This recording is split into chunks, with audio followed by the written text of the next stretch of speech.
I think there's also, though, another nasty spiral out there, a nasty feedback loop, which we're starting to see in operation, and that's the one that I touched on in the riots idea, and that's the feedback loop between what's happening in the real economy and what's happening in national politics. And that, again, the idea is reasonably simple. The idea is that as economic conditions get worse, as people get more upset and more uncomfortable and more frightened about their livelihoods and about where their economies are going, then that piles up political pressure on politicians and on leaders. Now, you can sort of take an optimistic view of this and say that in some cases, more pressure, more demands is a good thing. It makes people react more quickly, more promptly, and it's sort of cliche when the going gets tough, the tough get going. And I think there's an element of truth to that. There's also quite big risks involved in the sense that when things get very bad, the political stakes rise, and sometimes it gets harder to compromise rather than easier. And it also gets more tempting to go for short-term solutions and not worry too much about the longer-term consequences. And increasingly, it becomes natural to worry about your electorate, your constituency, the people within your border, and if the policies that you decide to pursue protect them have adverse consequences elsewhere, well, then so be it. In a globalized economy, that's a dangerous development. And that brings me on to the third of the risks, which is policy-assisted deglobalization. Now, deglobalization is, at the moment, a fact rather than a risk. If you look at world trade, after we've had a sort of the relentless upward march of world trade relative to world output over the last few decades, world trade is now in retreat. You just have to look at the export and import growth rates year on year across our region, across East Asia, to tell you that minus 20, minus 30, minus 40% year-on-year falls over the last 2 or 3 months. Layered on top of the sort of the collapse in demand, in developed country demand in particular, you've also had problems with accessing trade finance. So you've seen a sharp contraction in world trade. You're also seeing the same thing happening in terms of finance. The era that we've just had has been the era of global finance. And we're seeing a dramatic retrenchment in cross-border capital flows. If you look at the Institute of International Finance's estimates, for example, they think between 2007, which was the peak year for private capital flows to emerging markets, where you had more than $900 billion flow into emerging markets, to 2008, that flow halved. They think that already reduced flow in 2008 will roughly halve again in 2009. So this year they expect the value of flows into emerging markets to be 82% less than its value in 2007. So trade is contracting, cross-border finance flows are contracting. But this is sort of as you'd expect in a period of recessions and heightened risk aversion. In a sense, the trade multipliers and the finance multipliers kick into reverse. That's what they do when this happens. The third risk is that this process ends up being assisted by what's happening in national policy making. And the risk here, I think, the traditional risk is the one that economists always warn about, and that's we invoke the 1930s and we say, Smoot-Hawley, tariffs go up, protectionism comes on, world economy's in serious trouble. That sort of hard protectionism we probably won't get to see this time around. The state of my pessimism is that I now qualify that with probably, whereas a year ago I said definitely won't see. And there are a couple of straws in the wind that make me worry slightly, one of which is that the G20 in Washington last year famously promised no new protective measures. Within 36 hours, the first G20 member, which was Russia, I think, announced that it actually was going to go ahead and hike tariffs on car imports. At least another 4 G20 members followed within the next 4 weeks, saying that actually they were going to do something that would at least violate that. The second reason to worry a bit about this is that a lot of particularly developing countries have lots of water in their tariffs. They have big gaps between the tariff rate that they're committed to at the WTO and the actually prevailing tariff rate. So it's actually possible for them, fully within their WTO commitments, not violating any of those, to jack protectionism up quite a lot, and they'd still be within their WTO commitments to do so. We haven't seen much sign of that, but it's at least a possibility. So there are a couple of reasons to worry about hard protectionism, but I think at the moment anyway, the more likely risks are to do with sort of softer protectionism or disguised protectionism. And the two big things we've seen about that, or two big examples that we've seen of that so far, the first one is sort of local content requirements, or a sort of a perverse version of rules of origin, if you like. And this, the examples of this have been the Buy American requirements in the US stimulus package, albeit now heavily watered down. And their equivalent for migrant labor, the Hire American requirements, making it tougher for companies to seek H-1B visas for skilled migrant labor if they're taking government money. And it's not just the US. If you look across a whole bunch of the stimulus packages that other countries have been putting into place, somewhere usually within some of those you'll find something similar. If you look, for example, at France, where they've been putting money into the local car industry, Sarkozy, was quite clearly on record saying, well, frankly, if I'm going to give lots of financial assistance to the French car industry, I don't expect to see you opening up any more factories in the Czech Republic. The quid pro quo for you getting taxpayers' money is you keep the jobs at home. Which at one level, of course, is perfectly understandable. If you're a French taxpayer, you don't like the idea that you were going to hand over your taxpayers' dollars to a local company, which will then be used to open or to benefit workers outside. And the trouble is that's bad for globalization, and it's bad for the European single market, but it's probably good politics. So balancing those two off is quite tricky. It's also, the reason that it's particularly bad for the world economy, of course, is that if you do go down that route, it encourages everybody else to do the same. So when Sarkozy was quoted as saying that, the Czech premier immediately called an emergency meeting or demanded an emergency meeting of the EU to try and sort out what was happening and was this consistent with the single market. And his Slovak counterpart, his neighbor across the road, sort of said, harumphed and said, well, if the French try playing that game here, we have a gas utility which has a large stake by a French-owned company. We'll be taking that back, thank you very much. So you can see that the risk if you start to play that game is that everybody else plays it too. So that sort of ownership content idea is problematic. The second sort of soft protectionist bit that we've seen happening is what's been calling financial protectionism or financial mercantilism. And this has been a product, again, of government intervention in the economy, that as governments have come in and bailed out national banking systems, so as again, taxpayers' money is being put in to banks, the natural reaction has been to say, well, that money should be kept at home. That money should be lent not through your overseas branches to other countries, but it should be lent internally. And we've seen that, for example, there was the central bank governor in Greece, when the Greek government announced its bailout package for local banks, made it very clear. He said publicly to Greek banks, I do not expect any of this money to be going out to your Balkan subsidiaries. This is staying at home. He was probably keeping in mind the fact that when the Serb central bank had done something similar, had pumped money out a few months earlier, then there was a lot of criticism locally that all that money had then been promptly funneled back out into Italian and Swedish and Austrian banks and hadn't stayed in the domestic economy.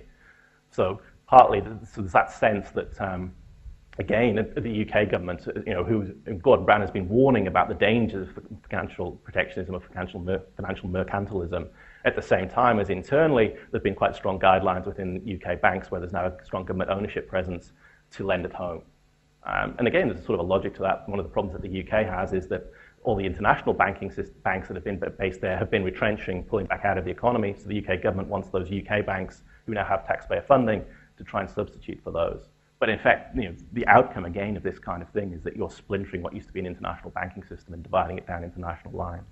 Now, in a world where you're already getting deglobalization through, as I said, the working in reverse of financial and trade multipliers, if government starts to intervene with the process as well, you risk accelerating that process, making it and spiraling it down even further. And that, I think, creates problems for not only the short-term outlook for where we are now and what that does for the world outlook and for recessions, etc., but what it does for the way the world will look in a couple of years' time as well.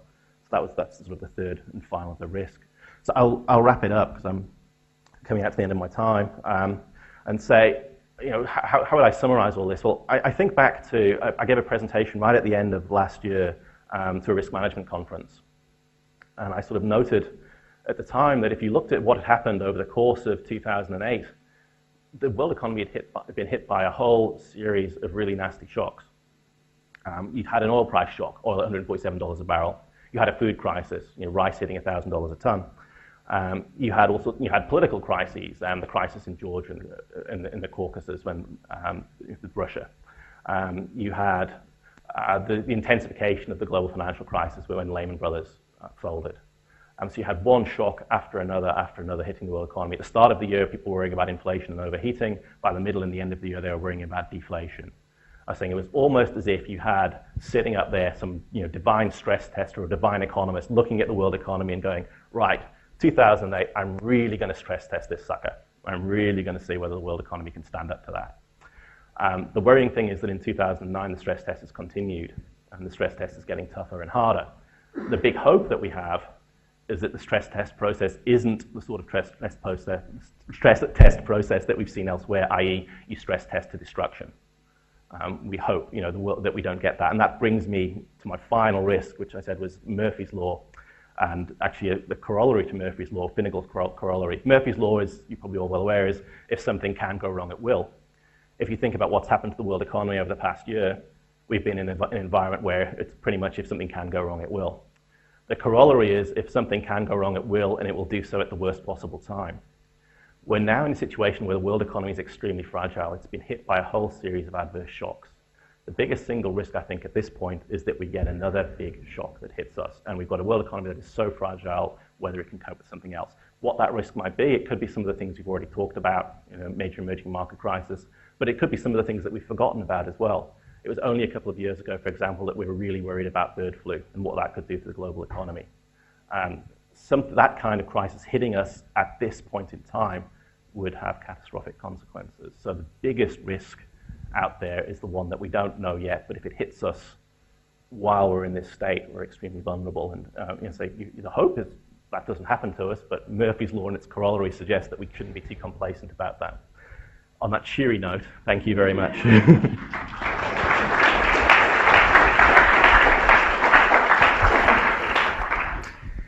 Well, thank you, Mark, and luckily we didn't promise to cheer everyone up today.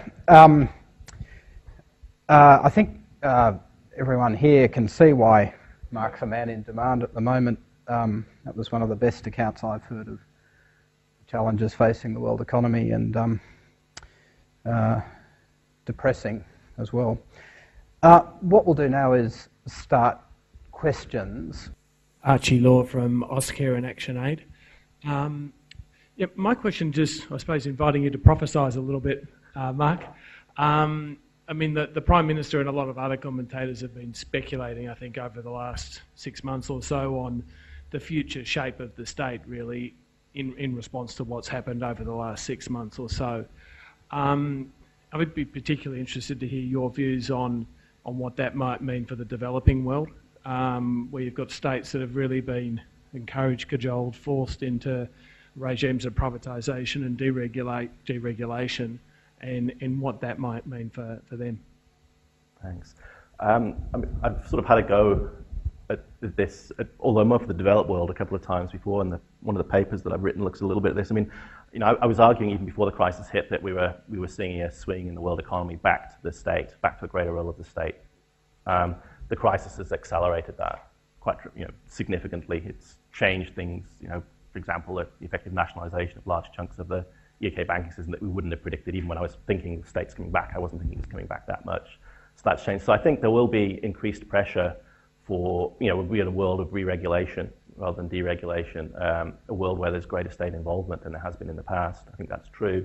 There will also be, I think, in developing countries in particular, and I think this is going to be one of the challenges, there will be more pressure to step back in, to provide social safety nets, to provide cushioning for the populations. And I think that pressure was already there, but at a time when the world economy was doing very well, and where growth was lifting, we had all these optimistic stories about the new developing country middle class being created, and people were being pushed up into that. We're now in a position whereby a large chunk of that middle class are going to be very vulnerable to this downturn, not to mention the people who are already still extremely vulnerable and haven't had the benefit of being moved up. And there's going to be a lot of political pressure on developing country governments to figure out how you fix that quickly. So I think that will be one part of the challenge. The second part of the challenge will be the Asian development model. It's had two major crises in the space of just over a decade now. The 97-98 crisis, where the problem was external finance. This one, where it's external trade. Everybody's saying for Asia to get a viable long-term model, that means it's got to have more domestic demand, more reliance on internal consumption growth. And get those savings rates down in countries like China. To do that, again, there's sort of a general consensus that how you get those savings rates down is more state provision, more state protection for workers. So I think you'll see that push back. The warning thing about this, though, is that, and it's the point I made about policy-induced globalization or policy-encouraged deglobalization, is that once you inject governments into the process, governments think nationally.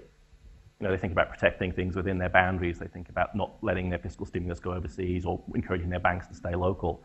The disconnect between having governments that try to think nationally but an economy that, despite all of this, it's still a globalized world economy, is problematic.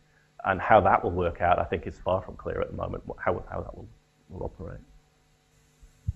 Roger Donnelly, Export Finance and Insurance Corporation. Mark, what do you think of the views of people like Wynne Godley and Martin Wolf, who claim that because of the extent of balance sheet and corresponding spending adjustment that needs to go on in households and financial institutions in the US and in Europe, etc., that it's so large that no amount of feasible fiscal stimulus is going to be able to fill the resultant output gap, and therefore we're in for a very long period of at least prolonged stagnation in the world economy. And your sort of base case forecast, as I understand it, of perhaps some sort of bounce back in 2010 is unlikely. I think it's a really significant risk. I mean, as I say, I think despite all of what one must have seen in the gloomy presentation, I think my case of some sort of recovery at some point in 2010 is definitely an optimistic one. I mean, I'm an optimist, honest, and I think it is. I think it is. When you look at the scale of dislocation in the world economy at the moment, to see a recovery in 2010 is actually an optimistic take on where the world is at. Partly, I think. I think they have a good point. If you look at the sort of the scale of deleveraging that needs to go on, particularly in the US, where you look at the levels of household debt, it is dramatic. I think that the combination, I think it's possible that if we get it, the combination of sort of non-traditional monetary policy, basically by printing money, and Bernanke, sort of those speeches that he gave in 2002 and 2004, where he said, look, these are all the things we can do. The Fed's actually experimented with a bunch of them, but there's still a bunch of others that they can go for. I think the combination of being aggressive enough on that, which I think they'll be pushed into, and I think they've already, they've shown that, and if we get the fiscal stimulus going, I think we can actually get the US economy growing again in 2010. But it's certainly not a foregone conclusion. So I think they're right to sound those warnings. I mean, the real gloomy, and I think Godley is one of them, is saying, the parallels with Japan's lost decade. We get a lost decade for the world economy.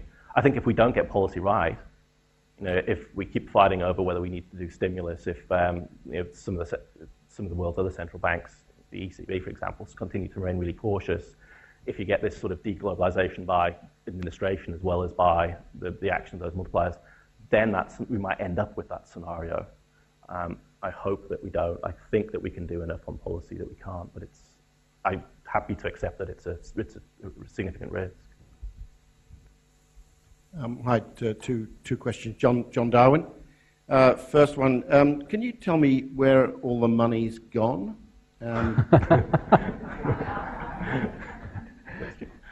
And the second one was, generally the normal framework when states get into trouble is that they start blaming someone else outside and think it's a good idea to start, say, a war, for example. And I just wondered if you'd given any thought to that as a risk. Ooh. Yeah, even gloomier than me. On the first one, the glib answer would be, well, a chunk of it went in bonuses. But obviously it's a fraction. It turned out that a lot of the wealth wasn't real wealth, I suppose. Is the answer to, or at least is a partial answer to that. On the second one, I sort of partly think about that in the sense of my final risk, my Murphy's Law risk. Anything that can go wrong will go wrong. If you wanted to add onto the list of what's things that could go wrong, then something going wrong with Iran in the Middle East or whatever would be an obvious one. But luckily, I'm on the economics program, so I hand that one over to my security program colleagues and say, that's your remit. Very deft. Malcolm, up the back. Hey, Mark. One three-letter acronym that was very popular and talked about 2 years ago, but has gone very silent, is SWF, or Sovereign Wealth Funds. How are they playing this crisis, or what can you tell me about that? Interesting.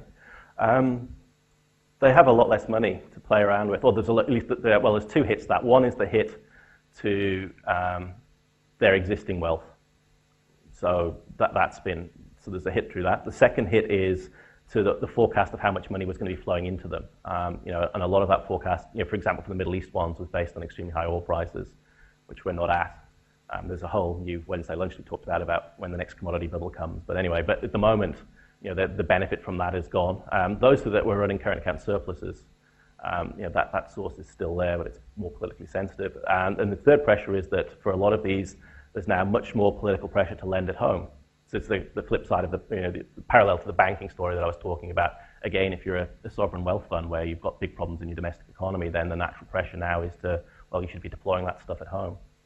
One of the things that I think that is going to be interesting going forward is what this does to the debate, because there are still clearly players out there who have money and who are now looking around at a world where the backdrop for foreign investment has changed dramatically. And it's changed, I think, in two offsetting ways. On the first way that's changed is the availability of foreign capital has really dried up. So there's much less of it. So there will be an instinct, I think, on the part of some at least to say, well, beggars can't be choosers. So while in a couple of years ago we might have been prepared to say, no, take your nasty, dodgy sovereign wealth fund money elsewhere, now the inclination might be saying, well, yes, please. We'll take our funding where we can get it. The offsetting one of those, though, is this sense of economic nationalism and the closing in of boundaries as a response to the crisis.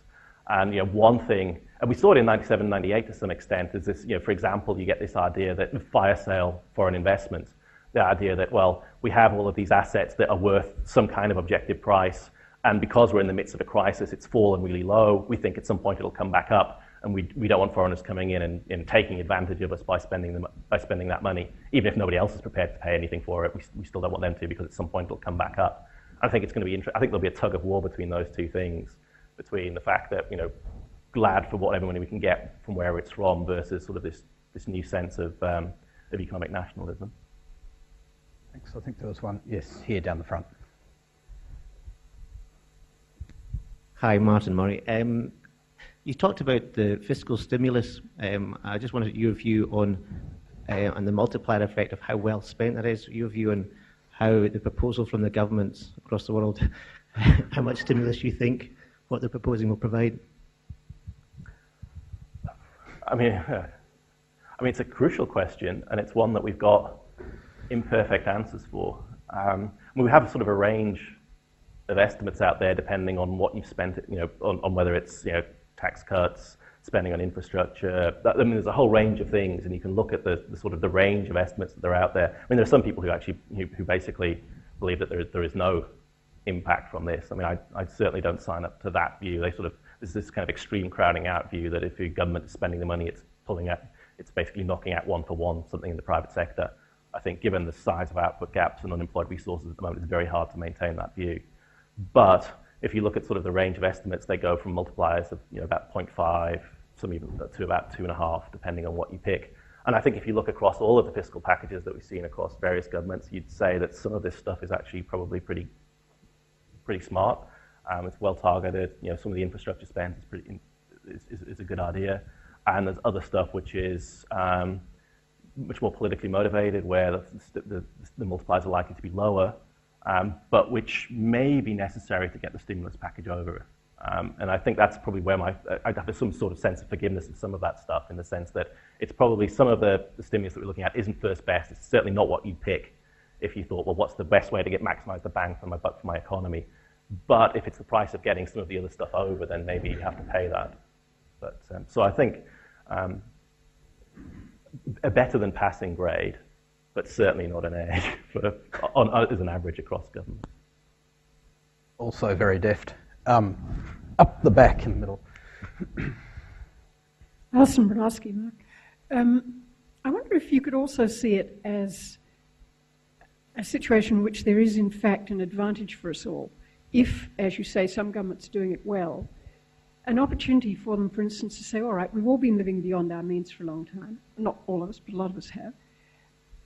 And here is the chance not to subsidise inefficient car industries, for instance, producing cars that we don't need, which are badly designed, etc., but to take the opportunity to do the hard climate change things that governments have been trying to get business to take up, and not altogether successfully. Is this not an opportunity, if governments have the nerve, to see that kind of, to see the contraction that you're talking about turn to some reasonably good purpose? It's a good question. I think because, crisis does bring opportunity. It's a cliche, but it's clearly true. There are, in crisis circumstances, governments can choose to do things which are bolder and more dramatic than they can get away with normally. And that's certainly the case, and we've seen it in terms of the policy actions that have been taken. However, on the specific example that you've given, there's not yet any signs for optimism. I mean, if you sort of look at the UK, the US, Germany, Sweden, France, I mean, basically the idea is throw lots of money at your car industry. Now, sometimes that's disguised as green money, but certainly the emerging market car producers suggest quite vociferously that the reason that it's called green money is because that's a way of getting around your WTO restrictions on how you can and can't subsidize car industries, and in fact it's just there. Now again, it's one of those things though where to some extent you have, I mean, I'm not a fan of subsidizing car industries. I should be quite clear about that. This is a really bad thing to do with government money. However, my apology for governments, at a time when your economy is crashing around you and you're worried about soaring unemployment rates, I can understand why governments do it. I can understand why they decide, well, we really don't want this to fall over and throw a whole heap of manufacturing workers onto the jobless pile. And of course, what would have been nice is if they'd scrapped all of these subsidies during the good times when we had low unemployment rates and people had a reasonably good chance of finding jobs in an expanding economy where they could have been moved elsewhere. I mean, it was a huge loss. That's when it should have happened. Doing it now, it's going to be a hard ask to say to workers, well, we've been supporting you through all of those times. Now when it's really hard for you to find another job, that's when we're going to tell you that we're going to pull the subsidies and tell you that you should go and find work when you've got no chance probably of finding one. So I think it's a good point, but politically it'd be really difficult to do. Caroline Yarnell, Sydney Uni. I just wonder what you think the future of the WTO is in the light of this. I think one thing that this has done, it's reinforced why it's a really good thing to have a WTO. One of the reasons that we can hope that we don't see a return to sort of the hard protectionism that we've seen in previous periods is that countries have signed up to WTO commitments, and that the WTO helps hold the line. So I think it's been a nice demonstration, on the one hand, of the value of the organization. However, it's also been, more sadly, I think, a demonstration of the problems that it now faces. We've been repeatedly unable to get the Doha round across the line. I mean, I've sort of written in the past that the round is pretty much effectively dead. If you were looking for something to resurrect it, one thing to resurrect it, then a global financial and economic crisis should have been it.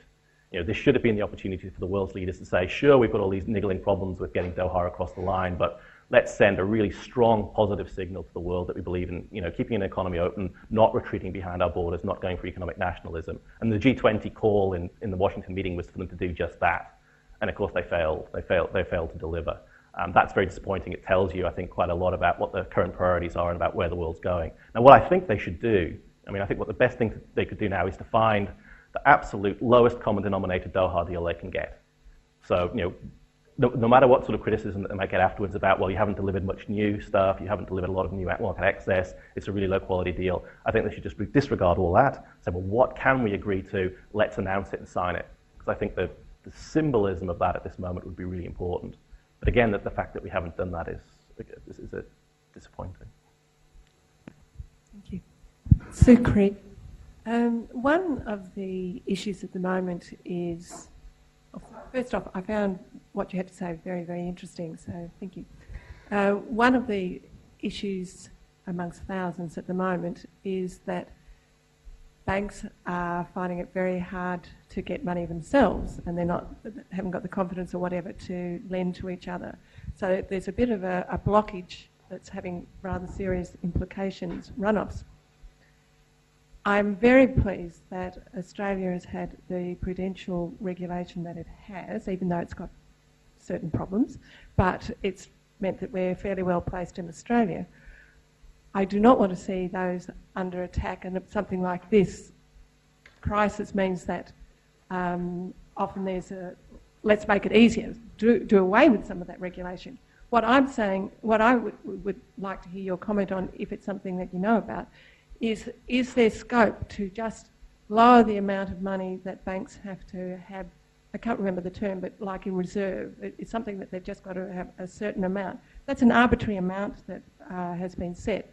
If we lowered that just a little bit and said on the basis that you start lending, it means that they wouldn't have to be seeking money at high cost elsewhere. On the first point, I don't think you need to worry about too much impetus to deregulation. as a result of this. I mean, I think we'll go the other way. I mean, on the second, the problem is basically shortage of capital for banks and the fact that their balance sheets are wrecked, that they have. Now, the way that you can get around that is basically you put public money into the banks, so you can publicly money recapitalize them, or the other approach is that you pull the problem assets off the banks. You can do that, which again will involve public money, because it will involve public money purchasing for it. So you can do that. The problem that we've been facing is a willingness to do that. So the lesson from previous financial crises is that the quicker you take the pain, the quicker that you shut down the failed banks, recapitalize and restructure the ones that you want to keep going, bite the bullet and do that, then the quicker you get you get over the crisis. Doing that has all sorts of complications. I mean, you wipe out shareholders, for example, in the banks that you shut down. You may be putting people out of work in some of them. Managing the crisis, what that does to confidence when you do it is problematic. And putting taxpayers' money into it is a challenge as well, particularly in a country like the United States, for example, which is sort of allergic to the idea of nationalisation, because one obvious way to do this is that if you put lots of taxpayers' money in and you recapitalise it, then you nationalise it as you do it.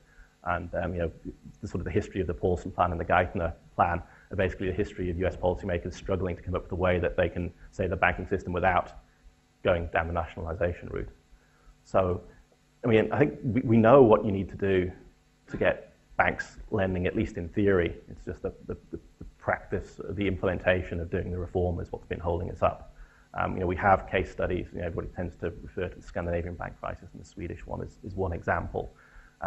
So it's that, and also the scale. I mean, sorry, the other issue is just the scale, the estimated scale of losses.